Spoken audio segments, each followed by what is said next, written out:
السلام علیکم، پروگرام دو ٹوک کے ساتھ میں ہوں آپ کی ہوسٹ شمائلہ نواز۔ ناظرین، مہنگائی نے عوام کا جینا دوبھر کر دیا ہے، خواہ وہ لنڈے کے کپڑے ہی کیوں نہ ہوں، لیکن قیمتیں اس قدر بڑھ چکی ہیں کہ ہر چیز عوام کی پہنچ سے دور ہوتی دکھائی دے رہی ہے۔ ورلڈ بینک کی رپورٹ کی اگر بات کریں تو رپورٹ کے مطابق غربت 7% تک بڑھ چکی ہے اور مزید 1.3 کروڑ پاکستانی اس وقت خط غربت سے نیچے جا چکے ہیں، جبکہ مہنگائی کی شرح 6.5 سالوں میں کم ترین سطح پر ہے۔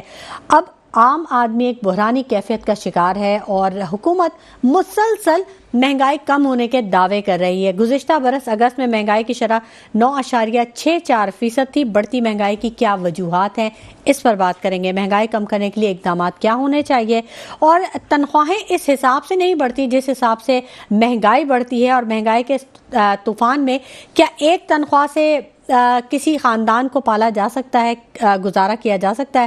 ملک میں صارفین کے استعمال کی اشیاء کی قیمتیں روز بروز بڑھتی جا رہی ہیں۔ یہ آج کے ٹاپک ہیں جن پر ہم بات کریں گے۔ میرے ساتھ اسٹوڈیوز میں موجود ہیں اقبال اڈوانی صاحب، تجزیہ کار ہیں اور کسی تعارف کے محتاج نہیں ہیں، جبکہ کوکب اقبال صاحب بھی ہمارے ساتھ ہوں گے، چیئرمین کنزیومر ایسوسی ایشن، اور ابراہیم اعظمی صاحب تجزیہ کار ہیں، سعید شفیق صاحب ماہر معاشیات ہیں۔ یہ آج ہمارا پینل ہے جو ہمارے ساتھ موجود ہوگا۔ پہلے میں بات کروں گی اقبال اڈوانی صاحب سے۔ السلام علیکم اقبال اڈوانی صاحب۔ وعلیکم السلام، خوش آمدید کہیں گے اقبال صاحب آپ کو اپنے پروگرام میں۔ Thank you. بات کر رہے ہیں ہم مہنگائی کی۔ مہنگائی کسی بھی صورت میں حکومت کے کنٹرول میں آتی دکھائی نہیں دے رہی۔ دعوے تو بہت کر رہی ہے حکومت، ہم نے یہ کر دیا، ہم نے وہ کر دیا، معاشی استحکام آ رہا ہے، لیکن ایک عام آدمی کو ریلیف نہیں مل رہا۔ کیوں؟ دیکھیں، ایکچولی پرابلم کیا ہے کہ مہنگائی کس طرح کنٹرول ہوگی، مجھے لگتا ہے کہ شاید حکومت اس پہ دھیان ہی نہیں دے رہی۔ مہنگائی کنٹرول کرنے کے لیے آپ کو بیسک جو چیزیں ہیں ان پہ پرائزیں کم کرنی پڑے گی۔ یعنی جس ملک میں الیکٹرک اتنی مہنگی ہوگی وہاں مہنگائی تو 100 اسٹوڈ ہے کہ بڑھتی جائے گی۔ آپ کے پاس گیس مہنگی کر دی ہے آپ نے، ابھی تو گیس پہ بھی میرے خیال میں ڈبل پرائز کر دیے ہیں۔ تو ہر آنے والے دن میں بیسک چیزیں مہنگی کر رہے ہیں جو سب پہ اثر انداز ہوتی ہے، الیکٹرک اور گیس اور اس طرح کی چیزیں، پانی بھی یہاں تو نہیں ملتا۔ تو اس طرح کی چیزیں جب آپ مہنگی کرتے رہیں گے تو انڈسٹریاں کس طرح پروڈکٹ تیار کریں گی؟ اگر وہ بنائیں گی بھی کوئی گڈس تو ان کی مہنگی پروڈکٹ بنے گی، مارکیٹ میں مہنگائی بڑھتی جائے گی۔ سمپل سا فارمولہ ہے، جب تک آپ بیسک چیزیں الیکٹرک ہو گئی، پیٹرول ہو گیا، گیس ہو گیا، ان چیزوں پہ پرائزیں کم نہیں کریں گے آپ کی مہنگائی بڑھتی رہے گی، آپ کچھ بھی کر لیں۔ جیسے آپ نے ایک بات کی کہ تنخواہیں نہیں بڑھ رہی، تنخواہیں کیسی بڑھے گی جب آپ کے یہاں بزنسز نہیں لگیں گے، انڈسٹریاں نہیں لگیں گی، فیکٹریاں نہیں لگیں گی، لوگ بزنس نہیں کریں گے۔ سر مل بھی نہیں رہی ہیں تو کئی اداروں میں، کیا تنخواہیں مل بھی نہیں رہی کئی نہیں، اداروں اس کی وجہ بتا رہا ہوں۔ دیکھیں، اول تو بزنس چل نہیں رہے اور نئے بزنس نہیں لگیں گے۔ اگر آپ کے یہاں اتنی مین پاور جو بے روزگار ہے، تو اگر کوئی آنر ہے کسی بھی پرائز میں اس کو مین پاور چاہیے مل جاتا ہے تو وہ تنخواہ کیسے بڑھائے گا جب اس کو اس سے بھی کم قیمت پہ نیا مین پاور مل جاتا ہے؟ نیا مین پاور کیوں مل جاتا ہے؟ جاب نہیں ہے لوگوں پہ، بے روزگاری ہے، تو ہر کوئی جس پرائز میں جو بھی اس کو قیمت ملتی ہے، جو بھی اس کو جاب کی جو سیلری ملتی ہے اس میں وہ ایکسپٹ کر لیتا ہے، اس لیے تنخواہیں تو بڑھیں گی نہیں۔ وہ کہتا ہے نہ ہونے سے ہونا بہتر ہے، کیونکہ جاب نہیں ہے تو کسی بھی سیلری میں کام کرے گا تو تنخواہیں کیسے بڑھے گی؟ ایک بزنس مین ہے، یعنی میں ایک آنر ہوں، میرے پاس ریپلیسمنٹ اتنی ہے کہ میں اگر کہتا ہوں کہ مجھے 10 امپلائی چاہیے تو مجھے 50 لوگ آ جاتے ہیں انٹرویو دینے، تو میرے پاس چوائس بڑھ جاتی ہے۔ تو میں تنخواہیں پیچھے جو میرے پاس کام کر رہا ہوں ان کی تنخواہ کہاں سے بڑھاؤں گا؟ اگر مجھے کہے گا کوئی کہ مجھے میری تنخواہ بڑھانی ہے تو میں بولوں گا نیا امپلائی رکھ لیتے ہیں۔ تو مارکیٹ میں لوگ زیادہ آگے ہیں، روزگار نہیں ہے، بے روزگاری ہے، کیونکہ بزنس نئے لگ رہے ہیں۔ سسٹم ایسا بنا دیا ہمارے ملک کا کہ بزنس لگ نہیں سکتے۔ جیسے میں نے بیسک چیزیں آپ کو بتائی، گیس، بجلی اور اس طرح کی چیزوں پہ پرائز اتنے زیادہ ہیں کہ کوئی بھی بزنس افورڈ نہیں کر سکتا۔ اور دوسری بڑی بات، ہم اچانک پتہ نہیں اتنا ہائپ کرتے ہیں اسٹاک ایکسچینج اور بینکوں کو، جیسے جیسے انٹرسٹ ریٹ بڑھاتے ہیں ہم لوگ تو جو چھوٹے چھوٹے بزنس مین ہوتے ہیں وہ بینک میں پیسہ رکھ دیتے ہیں۔ اسٹاک تو بڑے ریکارڈ بنا رہا ہے۔ ہاں، اور پھر جیسے انٹرسٹ ریٹ ہم کم کرتے ہیں لوگ اسٹاک ایکسچینج میں انویسٹ کر رہے ہیں، اسی وجہ سے بڑھ رہی ہے۔ تو یعنی اسٹاک ایکسچینج کا بڑھنا یا بینکوں میں لوگ پیسہ رکھنا یہ کامیابی یا ملک کی ترقی نہیں ہے۔ ملک کی ترقی ہے نئے بزنس لگنے چاہیے، روزگار ملنا چاہیے، لیکن ہم لوگ اس کی طرف جا نہیں رہے۔ ہم ہر وہ کام کر رہے ہیں جس سے صرف پاکستان اور عام لوگوں کو تکلیف پہنچے۔ اچھا، ورلڈ بینک کی رپورٹ کے مطابق خط غربت سے 1.3 کروڑ لوگ نیچے جا چکے ہیں اس سال، گزشتہ جو ہمارا سال گزرا ہے. لیکن حکومت اپنی بات جب بھی کرتی ہے وہ یہ کہتی ہے کہ ہم نے عوام کو بہت ریلیف دیا ہے اور ہم اس جو ہمارے چیلنجز سے اس سے ہم نبٹ لیے ہیں. تو یہ جو ساری رپورٹس آ رہی ہیں یہ بھی تو حقائق پہ مبنی ہے، حکومت اس کو ماننے کے لیے تیار نہیں. اگر یہ مان لے گی تو میرا خیال ہے زیادہ بہتر طور پر فیصلے نہیں کر سکے گی. نہیں، ماننا نہیں ہے نا، ان کو مانتے ہیں تو پھر لوگ کہیں گے کہ آپ گورنمنٹ میں کیوں ہیں، ریزائن دے دیں. تو کبھی نہیں مانے گی ان حقائق. یہ جو ریئلٹی ہے پوری دنیا کو پتہ ہے، لیکن گورنمنٹ کبھی نہیں مان سکتی، کیونکہ گورنمنٹ جب کہے گی کہ یہ پرابلمس ہیں تو لوگ کہیں گے پھر اس کے لیے آپ نے کیا سوچا ہے، اس کو کس طرح آپ مینٹین کریں گے، حل کریں گے، یہ پرابلم کے سولوشن کیا ہے. تو ان کے پاس کچھ ہے نہیں. تو اگر سولوشن نہیں نکلے گا اقبال صاحب تو پھر تو عوام مطلب پسی رہے. بالکل وہی ہوگا اور یہی ہوتا رہے گا. ابھی تک آج کی تاریخ تک آج تک گورنمنٹ کے پاس کوئی ایسی پالیسی نہیں ہے جس سے پاکستان کے لیے کچھ بہتر ہو. انٹرنیشنلی دنیا کے حالات چینج ہو گئے، گلوبلی اتنے چینجنگ ہو گئی ہے، ہمارے ملک کو پتہ ہی نہیں ہے. ہم وہ واحد ملک ہیں جو پوری دنیا سے جڑے ہوئے ہیں. کبھی اس ملک سے امداد چاہیے، کبھی اس ملک سے امداد چاہیے.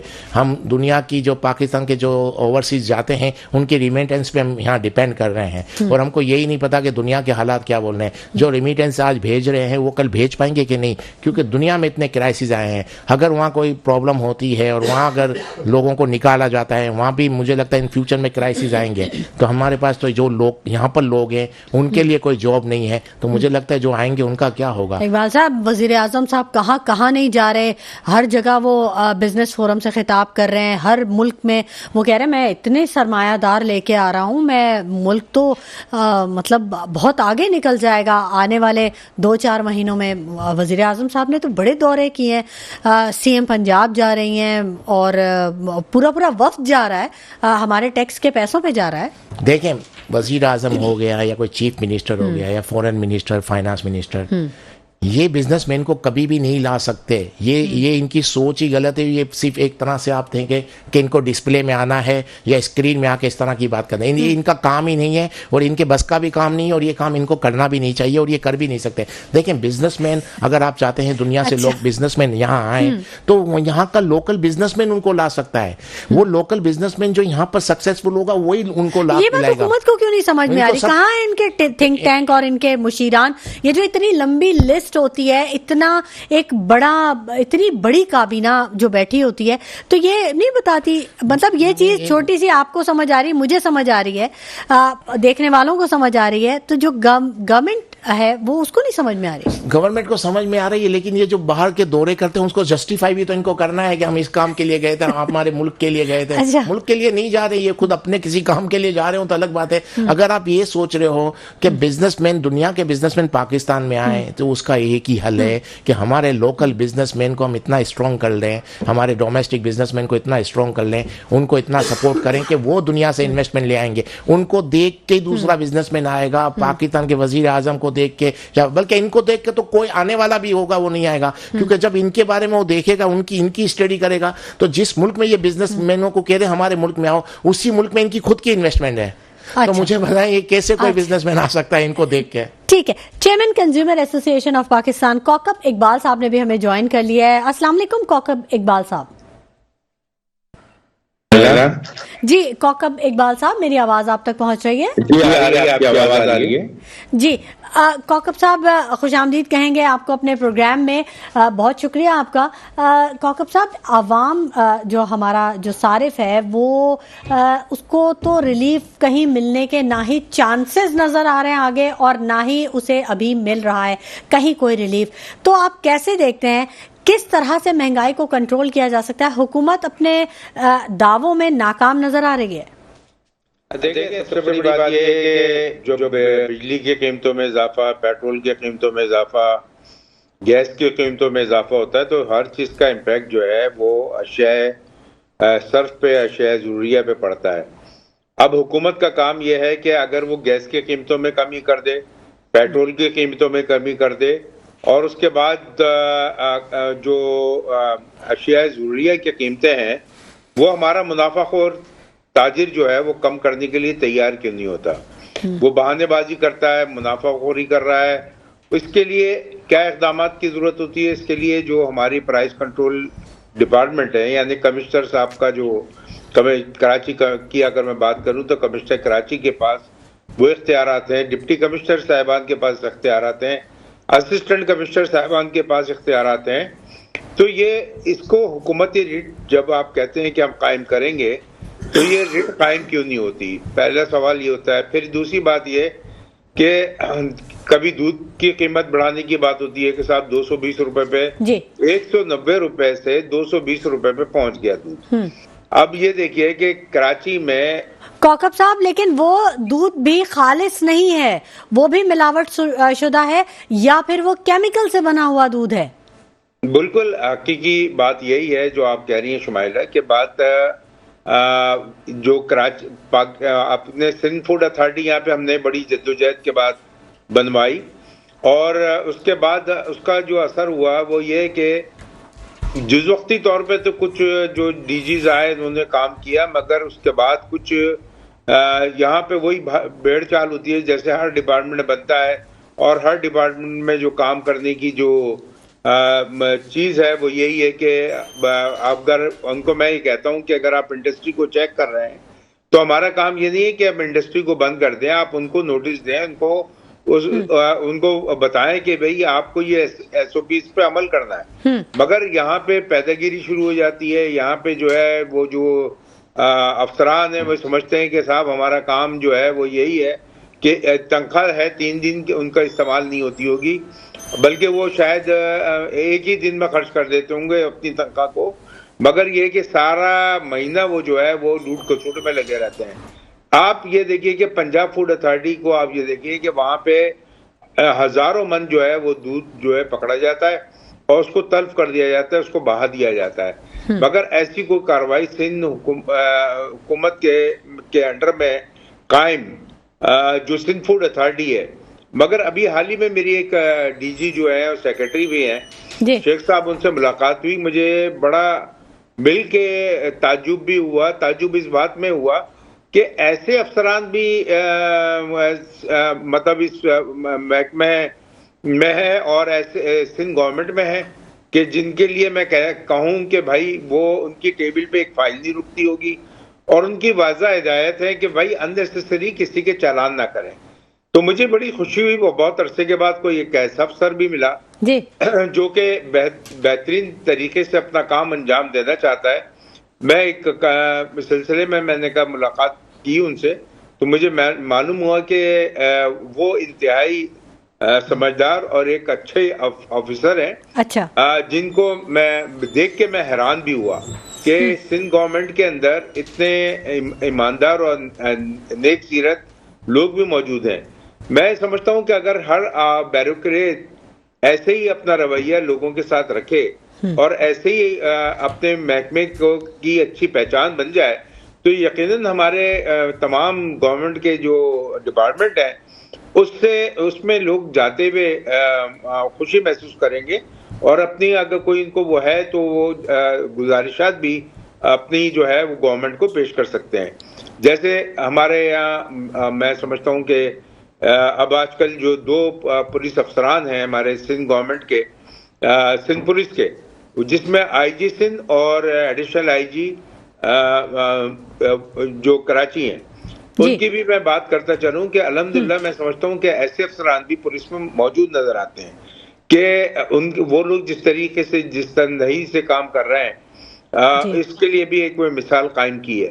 تو یہ ایک ڈیپینڈ کرتا ہے کہ دیکھیں ہماری زندگی ہے کتنی. اگر ہر آدمی سوچ لے کہ جی we have to go back, تو میں سمجھتا ہوں سب اس کے لیے پھر چیزیں جو ہیں دنیاوی چیزیں بیکار ہو جاتی ہیں. اگر صرف ہم یہ سوچ کر لیں کہ ہم نے عوام کے لیے کام کرنا ہے، ہم نے عوام کی جو ان کی مشکلات ہیں، پریشانیاں ہیں، ان کو دور کرنی ہے. اب میں سمجھتا ہوں کہ کمشنر کراچی کی جب بھی میں میٹنگ میں شریک ہوا تو میں نے یہ کہا کہ دیکھیں اس کا اصل بات یہ ہے کہ آپ ایک جو اپنا میکینزم آف پرائز کنٹرول ہے اس کو دیکھیں. اس کی جو چیزیں آپ پرائز کنٹرول کے لیے جو اپنا ریٹ مقرر کرتے ہیں کسی بھی اشیاء کے، تو اس کو جو ہے حقیقی بنیاد میں کریں. اور حقیقی بنیاد یہ ہے کہ آپ ایسا نہ کریں کہ تاجروں سے ہی ان سے ریٹ لیں بلکہ آپ مارکیٹ سروے طریقے سے کرائیں. بیئر آف سپلائی کے جو افسران ہیں ان سے پوری ان کا بھی کام ہے کہ وہ صرف مارکیٹ میں جا کے تاجروں کے ساتھ بیٹھ کے گفتگو شنود نہ کریں، بلکہ نہ ہی ان کی کوئی ان کی کسی پارٹی میں جا کے شریک ہو جائے، بلکہ عوام کے لیے حقیقی معنوں میں ریٹ آئے. اچھا، پھر دوسری بات شمائلہ کہ جب ریٹ لسٹ نکلتی ہے، کمشنر کراچی صاحب نکالتے ہیں روزمرہ کی بنیاد پر پھلوں کے ریٹ، سبزیوں کے ریٹ، اور پھر 15 دن میں یا مہینے میں 15 دن کی بنیاد پر کریانہ کے ریٹ نکالتے ہیں. دالوں کی قیمتیں کم ہو رہی ہیں، امپورٹ کی دال. مگر بات یہ ہے کہ اس پہ عمل درآمد کیوں نہیں ہوتا؟ کیا ڈپٹی کمشنر سوال یہ پیدا ہوتا ہے، کیا ڈپٹی کمشنر صاحبان کے پاس اختیارات نہیں ہیں؟ اگر نہیں ہے یا وہ اپنے دوسرے کاموں میں بزی ہیں تو آپ اعزازی مجسٹریٹ مقرر کر کوکب صاحب، قطع کلامی کی معذرت، عوام تو یہ سوال پوچھتی ہے کہ اتنی بڑی بڑی مہنگی گاڑیوں میں اتنے بڑے پروٹوکول کے ساتھ ایک کمشنر یا ایک ڈپٹی کمشنر کیا آلو پیاز کے ریٹ مقرر کر رہے ہوتے ہیں؟ ٹھیلوں کے پاس وہ جرمانے کر رہے ہوتے ہیں، اور وہ مطلب کیسے اس کو جسٹیفائی کیا جا سکتا ہے کہ ایک ٹھیلے والے جو کہ 2 روپے یا 4 روپے اگر وہ اوپر ریٹ لسٹ سے جا رہا ہے تو اس کو جرمانے ہو رہے ہیں، اور جو دکانوں میں بیٹھے ہوئے ہیں ان کو کوئی پوچھ نہیں رہا، وہاں پہ کچھ بھی نہیں ہو رہا؟ شمائلہ بات یہ ہے کہ چاہے وہ ٹھیلے والا ہو، آدھی وہ کہتے ہیں نا کہ منافع خور، آدھی منافع خور ہیں ٹھیلے والے. اچھا، ٹھیک ہے. اور آدھی منافع خور جو ہیں وہ دکاندار بھی ہیں. ٹھیلے کا آج تک یہ سلسلہ نہیں ہوا کہ آج ایک ٹھیلا لگ رہا ہے، اگر سپوز واٹر پمپ پہ یا گلشن اقبال میں یا کہیں پہ بھی، تو اس کے نمبر الاٹ نہیں ہے. میں نے کئی دفعہ کہا کہ اس کو کارڈ نمبر الاٹ کر دیا جائے، رجسٹرڈ کیا جائے، یا ان کے لیے کوئی ایسی جگہ مخصوص نہیں ہے.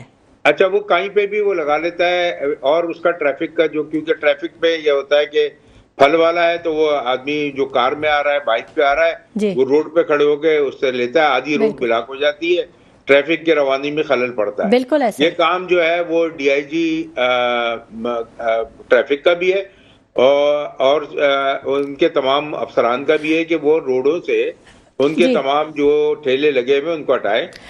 مگر جب وہ ہٹانے کے لیے جاتے ہیں یا ڈپٹی کمشنر کی کوئی ٹیم جاتی ہے تو وہ یہ کہتے ہیں کہ کے ایم سی والے کے صاحب یہ کام آپ کا نہیں ہے، ہمارا ہے. تو میری ڈپٹی کمشنر سے بات ہوئی تھی پچھلے جو سینٹرل کے تھے، تو انہوں نے کہا کہ جی کوکب صاحب ہم کیا کریں، ہمارے لیے تو پرابلم یہ ہے کہ میں نے اپنی ٹیم کو بھیجا تو اوپر سے آ گیا کہ جناب آپ کا یہ کام نہیں ہے. تو آپ جس کا کام ہے، دیکھیں کوئی دنیا کے اندر ایسا نہیں ہوتا کہ آپ کی دکان ہے 10x10 کی اور 10x80 کی دکان باہر لے کے بیٹھے ہیں. بالکل، یہ تجاوزات سر، یہ تو سب لنک ہے نا، ایک دوسرے سے لنک ہے. جو دکان والا ہے اس نے اپنے آگے کے ایریے کو ہی کرائے پہ دیا ہوا ہے، وہاں اس نے ٹھیلے لگائے ہوئے ہیں یا پھر پتھارے بچھائے ہوئے ہیں. تو یہ تو مطلب روٹ لیول سے کام کرنے کی ضرورت ہے. کوکب صاحب، ویسے ڈپٹی کمشنرز یا کمشنرز کی ذمہ داری کیا صرف یہ ریٹ لسٹ ہی ہوتا ہے؟ اس کے اور کوئی رسپانسبلٹی نہیں ہوتی ان کی؟ دیکھیں ان کے پاس اب بہت پاورز ہیں. ہم نے ان کو جب یہ شروع میں دوبارہ کمشنر کا نظام دوبارہ بحال ہوا، پہلے تو ڈی سی اوز ہو گئے تھے نا، آپ کو یاد ہوگا، جی، پرویز مشرف صاحب کے زمانے میں. تو اس کے بعد جب کمشنر کا نظام آیا تو ان کے پاس پاور لیس تھے، کمشنر اور ڈپٹی کمشنر اور اسسٹنٹ کمشنر. مگر اب ان کے پاس جب ہم نے اپنے مطالبات رکھے حکومت کے پاس، تو حکومت نے جو ہے ان کو پاور دی ہے، اور ان کے پاس اب بے اختیار یعنی پاور ہے. اور اس کے بعد اگر وہ اس پہ عمل درآمد کرنا چاہیں تو جیسے میں مثال دے دوں کہ کووڈ کے مہینے میں کسی کی مجال نہیں تھی کہ وہ دکان کھول سکتا، تو ان کے پاس یہ پاور ہے کہ دکان کو سیل کر سکتے ہیں، جو منافع خور ہیں ان کو جیل میں کر سکتے ہیں. اچھا، پھر شمائلہ ایک اور بات کی آج میں نشاندہی کرتے چلوں، کہتے ہیں کہ صاحب ہم نے لاکھوں کے جرمانے کرتے ہیں. ٹھیک ہے، یہ لاکھوں کے جرمانے جاتے کس فنڈ میں؟ کون سے اکاؤنٹ ایسا ہے گورنمنٹ کا کہ جس میں لاکھوں کے جو جرمانے وہ جاتے ہیں؟ اچھا، اس جرمانے کا سے صارف کا کیا فائدہ ہے؟ ٹھیک ہے، بالکل بالکل بڑے سوالات اٹھا دیے کوکب اقبال صاحب آپ نے، اور بہت شکریہ کہ آپ نے اپنے قیمتی وقت میں سے ہمارے پروگرام کے لیے وقت نکالا اور اپنے تجزیے سے ہمیں آگاہ کیا، اور بڑے بہترین سوالات آپ نے اٹھا دیے۔ یقیناً حکومت کو ان سوالات کے جوابات دینے چاہیے۔ گفتگو کا سلسلہ جاری رہے گا، لیکن وقت ہو گیا ایک چھوٹے سے بریک کا، ہمارے ساتھ رہیے۔ ویلکم بیک ناظرین، گفتگو کے سلسلے کو ہم آگے بڑھاتے ہیں، اور اچھی بات یہ ہے کہ سلیم سچوانی صاحب نے بھی ہمیں جوائن کر لیا، ان سے بھی بات کر لیتے ہیں۔ سلیم سچوانی صاحب السلام علیکم، خوش آمدید کہیں گے آپ کو۔ سلیم صاحب، کیسے دیکھتے ہیں آپ عوام غربت اور مہنگائی کی چکی میں پس رہی ہے، اور حکومت دعوے یہی کر رہی ہے کہ سب کچھ اچھا ہے، سب بہتر ہے، اور ملک بڑا معیشت بہت مستحکم ہے؟ دیکھیں، میں نے آپ سے پہلے ہی کہا تھا، یہ جو موجودہ گورنمنٹ ہے اس کی آپ پوری ہسٹری دیکھ لیں تو اس میں ہر دور کے اندر میں آپ کو کاروباری طبقہ دبتا ہوا نظر آیا ہوگا۔ کاروبار کو اٹھانے سے حکومت کے اخراجات پورے کرنے کے لیے جو رقم وصول کی جاتی ہے وہ مختلف مد میں وصول کی جاتی ہے، جیسے ٹیکسز کی صورت میں، انکم ٹیکس کی صورت میں، اور دیگر ٹیکسز کی صورت میں۔ تو اگر آپ کاروباری طبقے کو مراتے دیں گے، سہولتیں دیں گے، تو وہ کاروبار کو اوپر لے جائے گا، آپ ان سے انکم ٹیکس لیں۔ جبکہ ہمارے یہاں پہ اس طرح نہیں کیا جاتا، ہمارے یہاں پہ اس طرح کیا جاتا ہے کہ کاروباری طبقوں کے اوپر مہنگی بجلی کر کے، مہنگی گیس کر کے، اور ساتھ میں ان کے اوپر دیگر ٹیکسز عائد کر کے اس کو دبایا جاتا ہے۔ جب کاروباری طبقے کو آپ دباؤ گے اور پھر آپ امید کرو گے، جب آپ اپنے کاروباری طبقے کو کاروبار نہیں کرنے دو گے، امید کرو گے کہ بیرون ممالک سے جو ہے کاروبار کرنے لوگ ہیں، تو یہ کس طرح ممکن ہے؟ ممکن ہی نہیں ہے۔ 1 کھرب روپے میں ہم ہائیڈل اور ایٹمی بجلی سے 1 کھرب سے بھی کم میں ہم پورے ملک کو فری میں بجلی دے سکتے ہیں۔ ہمارے پاس ٹیکنالوجی موجود ہے، ہمارے پاس وسائل موجود ہیں، مگر اس کی بجائے پہ 32 کھرب روپے کے جو ہے نا وہ بجلی لے کے عوام کو لوڈ شیڈنگ سے عذاب سے دوچار کیا ہوا ہے، اور عوام پرسان حال نہیں کوئی عوام کا۔ تو آپ بتائیں، اس طریقے کی حکومتیں ہوں گی جو عوام کے لیے سوچیں گی نہیں، عوام کے لیے کچھ کریں گی نہیں، تو کس طریقے سے ہوگا؟ ابھی آپ نے ایک ریسنٹلی دیکھا ہوگا، آپ نے سنا بھی ہوگا کہ 15% شیئر جو لیکوڈی کے ہیں انہوں نے سعودیہ کو بیچے ہیں، 85 یا 55 کروڑ ڈالر میں۔ 1500 ارب ڈالر کی ایک اپروکسیمیٹلی ہم اندازہ کریں تو ہے، اس کو چلیں 1500 ارب ڈالر کو آپ ایک طرف رکھیں، 150 ارب یہ خود مانتے ہیں کہ 150 ارب ڈالر کی وہ رکھتی ہے حیثیت۔ اگر 150 ارب ڈالر کا ہم 15% بھی نکال لیں تو 22.5 ارب ڈالر بنتے ہیں۔ تو 1 ارب ڈالر سے بھی کم میں یہ ملک کو بیچیں، یہ ملک کو صرف بیچنے کے لیے آئے ہوئے ہیں، یہ چاہ رہے ہیں ہم جتنی زیادہ بیچیں اور ملک کو لوٹیں اور ملک سے بھاگنے کی تیاریاں ہیں۔ ان کی اس چیز پہ امید نہیں ہے۔ آپ رکھیں آپ اس سے کہ کبھی ملک کی ترقی کے لیے کوئی ایسا اقدام کریں گے۔ آپ دیکھ لیں ڈیمو کی تعمیر کے اوپر کام انہوں نے روک کے بیٹھے ہوئے ہیں۔ اس طریقے سے کیسے ملک کو آگے لے جائیں گے؟ ان کو لانے والوں کو بھی شرم ہونی چاہیے، اور بیٹھنے والوں کو تو ہے ہی نہیں شرم۔ اچھا، ابراہیم اعظمی صاحب نے بھی ہمیں جوائن کر لیا ہے، تجزیہ کار ہیں اور ہمارے ساتھ موجود ہیں۔ السلام علیکم ابراہیم اعظمی صاحب۔ وعلیکم السلام۔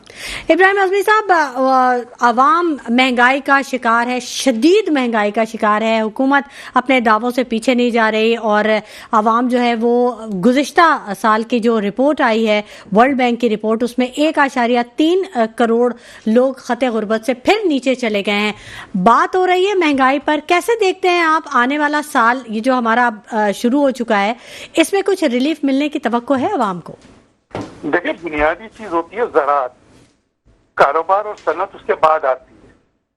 تو جب زراعت ہے تو وہ ایک چیز جس کا وجود نہیں ہوتا، وہ جو کسان ہوتا ہے اس کو وجود میں لاتا ہے۔ اب کچھ عرصہ پہلے جو پی ٹی آئی کی گورنمنٹ تھی، اس میں تقریباً 4 آپ کی فصلیں بمپر کراپ ہوئی تھی، تجارت آپ کی بڑھ رہی تھی، ایکسپورٹ آپ کی بڑھ رہی تھی، فارن ریمیٹنس آپ کی بڑھ رہی تھی۔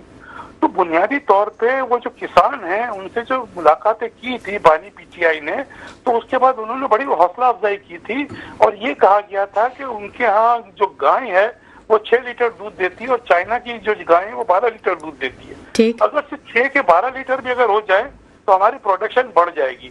جب آپ کی پروڈکشن بڑھ جائے گی تو اس میں تاجروں کو بھی فائدہ ہوگا اور عوام کو بھی فائدہ ہوگا۔ لیکن حکومت جو ہے وہ ہمیں ایک زرعی ملک کی بجائے، ایک ایسے ملک ہونے کی بجائے جو ہم ایکسپورٹ کریں، ہمیں جو وہ سارا امپورٹ پہ اور تجارت پہ سارے کاموں کو لگایا ہوا ہے۔ اب تجارت تو بیسیکلی ایک کے بعد دوسرے وہ تو ہو ہی جاتی ہے تجارت بھی۔ اس سے سب سے بڑا مسئلہ تاجروں کا بھی یہ ہے کہ جو منڈی میں جو چیز ہے اس کے مقابلے میں جو مڈل مین ہے وہ بیچ میں بہت زیادہ ڈنڈی مار جاتا ہے، وہ اپنا اس کا پروفٹ زیادہ ہوتا ہے۔ تو مڈل مین کو بھی روکنے کی جو کوشش تھی وہ بھی ڈائریکٹ نہیں ہو رہی۔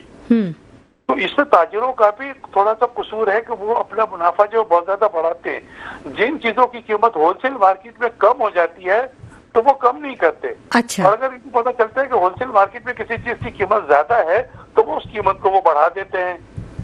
تو اس میں پرابلم جو ہے وہ زراعت کا بھی ہے کہ حکومت توجہ نہیں دے رہی, ایک مڈل مین کا بھی ایک پرابلم ہے, اور تیسرا جو ہے وہ تاجر جو ہیں وہ اپنا نہ کوئی ٹیکس پورا دیتے ہیں اور نہ ہی وہ جو ہے وہ عوام کو سستی ریلیف دیتے ہیں. رمضان میں ہی دیکھ لیں, یہ تہواروں کے موقع پہ ہمارے یہاں جو مہنگائی بڑھ جاتی ہے جی, وہ پوری دنیا میں کہیں ایسا نہیں. اور اب رمضان آنے والا ہے ابراہیم صاحب, اب آپ دیکھ لیجیے گا وہ 10 روپے ساری دنیا میں یہ ہوتا ہے کہ جب کوئی تہوار آتا ہے تو جو قیمتیں ہوتی ہیں وہ 50% آف ہو جاتی ہیں, سیل لگ جاتی ہے اور پتہ نہیں کیا کچھ کتنا ریلیف دیا جاتا ہے.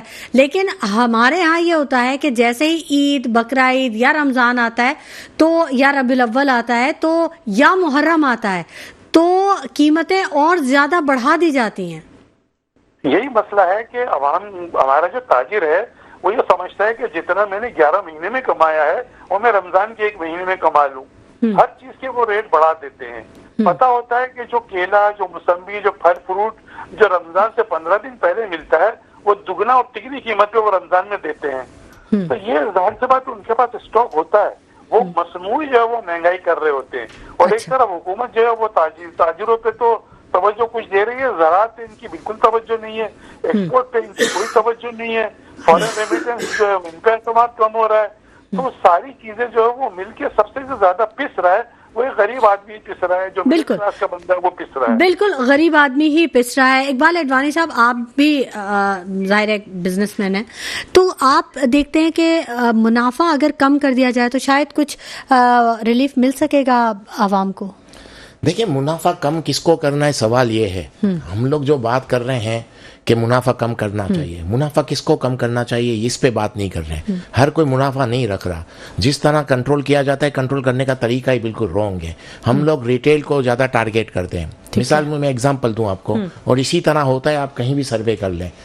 میں کافی اختلاف کروں گا یہاں بھائی لوگوں کی باتوں سے کہ اتنا ہم جس کو, یعنی جو کمشنر ہے, جو پرائس کنٹرولر جو ہیں, وہ کس کو ٹارگیٹ کرتے ہیں؟ وہ ان تاجروں کو ٹارگیٹ کرتے ہیں جن کا کچھ پرابلم, جن کی رسپانسبلٹی نہیں ہے اور وہ ایک ایکسٹرا منافع رکھ بھی نہیں رہے. ریٹیل میں آلریڈی کمپٹیشن اتنا ہے کہ کوئی اتنا منافع نہیں رکھ سکتا. میں آپ کو ایگزامپل دوں, ایک آئیں گے آپ کے پاس انکوائری کرنے, جو پرائس کنٹرول لے کر لسٹ لے آئیں گے, کہیں گے بھائی کہ چینی کتنے کی آپ کلو بیچ رہے ہیں؟ تو ایک عام دکاندار کہے گا میں 100 روپے کی بیچ رہا ہوں. بولیں گے نہیں, ہمارے پاس جو لسٹ ہے 80 کی بیچیں آپ. دنیا میں اس طرح نہیں ہوتا کنٹرول. 80 کی بیچیں, اوکے بھائی مجھے 95 میں مل رہی ہے, میں 80 میں کیسے بیچوں؟ صحیح, اس کا رائٹ ہے نا. تو اس کا کیا طریقہ کار ہوتا ہے؟ وہ بولے بھائی آپ کو 95 میں کون دے رہا ہے, آپ ہم کو ان کی انوائس دیں. آپ جب ان کو انوائس دیں گے تو وہ پھر اس جگہ پہ, اس ڈسٹریبیوٹر پہ یا اس ہول سیلر کے پاس جا کے بولے گا آپ 95 کی کیسے بیچ رہے ہیں. پھر اگر 95 کی آپ بیچ کیسے رہے ہو, تو وہ کہے گا کہ مجھے مل آنر دیتا ہے 93 میں, تو میں کیا کروں؟ تو کہاں پر ہاتھ ڈالنا ہے؟ روٹ پہ جانا ہے آپ نے, روٹ کاز نکالنا ہے آپ کو. ہاتھ جو میل آنر ہے اس سے پوچھنا ہے کہ آپ کیوں اتنا مہنگا بیچ رہے ہیں, جب 80 روپے جو پرائز فکس ہوئی ہے, 80 بھی ریٹیل کی پرائز فکس ہوئی ہے, تو ان کی تو 75 ہونی چاہیے. ان کو ہاتھ نہیں ڈالتے کیونکہ یہ خود ان کے ہی لوگ ہوتے ہیں. اور ہاتھ کس پہ ڈالا جاتا ہے؟ عام چھوٹے تاجروں پہ. اب ان کے ساتھ پرابلم کیا ہوتی ہے؟ یہی سوال تھا وہ جو ٹھیلے والوں کا ذکر کر رہی تھی. ان کا کوئی قصور نہیں, ان کو ملتا ہی مہنگا ہے تو وہ کیا بیچیں گے؟ آپ ان کو 10 روپے کا مارکیٹ سے مل رہا ہے, ہول سیل مارکیٹ سے, وہ 11-12 روپے کی بیچ رہے ہیں اور آپ کی لسٹ بتا رہی ہے کہ 8 روپے میں بیچیں, تو اس سے آپ زیادہ اس سے کیا ڈیمانڈ کریں گے؟ آپ نے کہاں سے لیا ہے اس کی انوائس مجھے دکھائیں. یہ طریقہ ہوتا ہے. لیکن یہاں پر کیا ہوتا ہے, کنٹرول کیوں نہیں ہوتا؟ بولے گا 80 میں بیچے ہو, 80 میں وہ بیچ ہی نہیں سکتا, اس کے بس کی بات نہیں ہے. تو پھر کیا کریں گے بھائی, آپ پہ اوپر 2 لاکھ جرمانہ ہوگا. میں 2 لاکھ دے نہیں سکتا, ایک کام کرو 15,000 ہم کو دے دو. یہ ہے پاکستان کی ایکچوئل ریئلٹی. اس پہ کوئی بات نہیں کر رہا. ہم لوگ ان کو ٹارگیٹ کرتے ہیں یا ان پہ پریشر بڑھاتے ہیں جن کا کوئی قصور ہی نہیں ہے. جن کا قصور ہے ان کو ہم ہاتھ ہی نہیں ڈالتے ہیں, کیونکہ ان کو ہاتھ ڈالا ہی نہیں جاتا. کیونکہ وہ جو لوگ ہیں وہ پارلیمنٹ میں بیٹھے ہوئے ہیں, وہ سب جگہ پہ بیٹھے ہوئے ہیں, وہ پاور میں بیٹھے ہوئے ہیں, تو ان پہ ہاتھ نہیں ڈالا جاتا. عام چھوٹے چھوٹے دکانداروں پہ. اقبال صاحب آج بڑے بڑے پردہ نشینوں کو بے نقاب کرنے پہ تلے بیٹھے ہیں, اور بالکل صورتحال جو ہے وہ کچھ اسی ٹائپ کی ہے. ابراہیم صاحب, آپ اتفاق کریں گے اڈوانی صاحب کی بات سے؟ تک تو اتفاق ہے کہ قیمت کا تعین ڈیمانڈ اور سپلائی کی بنیاد پہ ہوتا ہے، اور یہ ہول سیلر میں تو ہے، یہ وہاں تو قیمتیں کم ہو جاتی ہیں. ہم ریٹیل کی بات کر رہے ہیں کہ جو ریٹیلرز ہیں، اب ایک آدمی جو ہے وہ 10 چیزیں اس کو اپنے گھر کے لیے خریدنی ہے تو وہ 3-3 4-4 دکانوں پہ جا کے معلوم نہیں کرے گا، وہ ایک دکان پہ جا کے چیز لے لے گا. لیکن ایک دکاندار اگر ہول سیل کی مارکیٹ میں اگر وہ جاتا ہے تو وہ ہر چیز انکوائری کرے گا، 4 دکانوں پہ وہ پوچھ سکتا ہے، ٹیلی فون کر کے بھی وہ گھر اپنے دفتر سے دکان سے معلومات کر سکتا ہے. تو سارا مسئلہ جو ہے وہ عوام کے لیے ہے کہ ہول سیلر جو ہیں وہ تو اپنا دام کم کرتے ہیں، لیکن جو ریٹیلر ہے وہ اس کو کم نہیں کر رہا. اور دوسری بات یہ کہ ہم جب ٹھیلے والے کی بات کرتے ہیں تو ہمیں یہ بھی پتہ ہے کہ بہت زیادہ مہنگائی ہو گئی ہے، انہیں جو ہے وہ پیریشیبل آئٹم جو ہے وہ منڈی سے مارکیٹ تک لانی پڑتی ہے، جہاں عوام رہ رہے ہوتے ہیں، جہاں لوگوں کی رہائش ہوتی ہے، تو بہت ساری چیزیں اس میں گل سڑ بھی جاتی ہیں، ان کو کرایہ بھی دینا پڑتا ہے، ان کو اپنے لیے بھی گھر کے لیے نفع، مہنگائی بہت زیادہ بڑھ گئی ہے. تو ہم اس چیز کو کنسیڈر کر رہے ہیں. لیکن آپ بتائیں کہ دودھ کی قیمتیں اتنی زیادہ تیزی سے بڑھ رہی ہیں کہ دودھ والے خود کہتے ہیں کہ جی ہمارے کام میں بہت زیادہ برکت ہے. جو دودھ والا جو پہلے پیدل آتا تھا، پھر سائیکل پہ آنے لگا، پھر اسکوٹروں پہ آنے لگا، پھر سوزوکی میں آنے لگا، اور ان کی شاندار دکانیں بن گئی. تو اس کا مطلب ہے کہ اس کام میں نفع ہے، اچھا خاصا اس کام میں منافع ہے. تو جو ریٹیلر ہے اس نے اپنا منافع بہت زیادہ بڑھا دیا ہے، اور یہ مہنگائی کی ایک بڑی وجہ ہے. اب جب تک ہم اس چیز کو نہیں مانیں گے، اور دیکھیں قرآن شریف کی جو سورت ہے سورہ قریش، اس میں 2 چیزوں کا ذکر ہے، والخوف والجوع، خوف اور بھوک. تو مسئلہ سارا یہ پیدا ہوتا ہے کہ غریب آدمی کے لیے کوئی خوف نہیں، اس کو کوئی کیا لوٹے گا تو امیر آدمی کو. تو امیر آدمی کے لیے خوف کی کیفیت ہے، اور جو غریب آدمی ہے وہ ان کے لیے خوف پیدا کر دیتا ہے. اگر اس طرح ہمارے یہاں دیکھیں زکوٰۃ نہیں دیتے، ٹیکس پورا نہیں دیتے، اور رمضان میں اور تہواروں پہ جو تاجر حضرات ہیں وہ جس انداز سے جو قیمتیں بڑھاتے ہیں وہ بے تحاشا بڑھاتے ہیں. ابھی ہمیں یہ بتا دیں کہ تہواروں پہ آپ کیوں ساری دنیا میں جب سب چیزیں چل رہی ہوتی ہیں، سب کو پتا ہے کہ ڈیمانڈ بڑھ جائے گی، سپلائی پہلے سے آ سکتی ہے، تو مصنوعی مہنگائی کیوں ہوتی ہے کہ ان کے گودام بھرے ہوئے ہوتے ہیں اور پبلک میں چیزیں وہ نہیں لاتے. بالکل ایسا ہی ہے، بالکل ایسا ہی ہے. سلیم صاحب، مہنگائی کم کرنے کے لیے حکومت کیا اقدامات حکومت کو کرنے چاہیے؟ کون سی ایسی چیزیں ہیں جو اس چیلنج سے نبٹنے کے لیے بہت ضروری تاکہ عوام کو کچھ ریلیف مل سکے؟ دیکھیں، مہنگائی کی جو بنیاد ہے وہ روپے کی قیمت میں کمی، اس کی تمام تر ذمہ داری جو حکومت وقت پہ آتی ہے. آپ دیکھ لیں، ایک ٹائم تھا جب ایک کلرک کو جو 300 روپے ملتے تھے تو وہ سکون میں تھا، اپنے بیوی بچوں کے ساتھ میں اطمینان سے پھر بھی رہ رہا تھا. اور آج اسی کی تنخواہ 50,000 روپے ہے، مگر وہ سکون میں نہیں ہے کیونکہ اس کو اخراجات پورے نہیں ہو رہے. لیکن حکومت تو یہ کہتی ہے کہ ڈالر کی قیمتیں کئی مہینوں سے ہم اسٹیبل ہم نے رکھی ہوئی ہے، روپے کی. لیکن وہ بھی تو وقت ہے نا جب ڈالر کی قیمت 4 روپے تھی اور ہمارے 3 اور 4 کا تھا. یعنی $1 3 روپے کا تھا، $1 ایک ٹائم پہ 4 روپے کا تھا، پھر ایک ٹائم پہ 5 روپے کا ہوا. یہ 3 4 اور 5 تھا. ہونا تو یہ چاہیے کہ کوشش یہ کرنی چاہیے تھی کہ اکنامی کو مضبوط کریں اور ڈالر کے مقابلے میں لائیں، یا ڈالر سے بھی زیادہ مضبوط کریں ہم اپنے روپے کو. مگر انہوں نے یہ چیز نہیں کی، بلکہ انہوں نے آہستہ آہستہ جو ہے انٹرنیشنل اسٹیبلشمنٹ کے ساتھ ہاتھ ملا کے ملک کی عوام کو جو ہے وہ اندھیروں میں دھکیلا، ملک کی عوام کو تعلیم سے محروم کیا، ملک کی عوام کو اپنی خود کی توانائی جو ان کے پاس موجود تھی، چاہے وہ ڈیموں کی صورت میں بجلی بنانے کی ہو، چاہے وہ ہائیڈل توانائی ہو، چاہے وہ ایٹمک توانائی ہو، دونوں موجود ہونے کے باوجود بھی عوام کو اس سے محروم کیا گیا.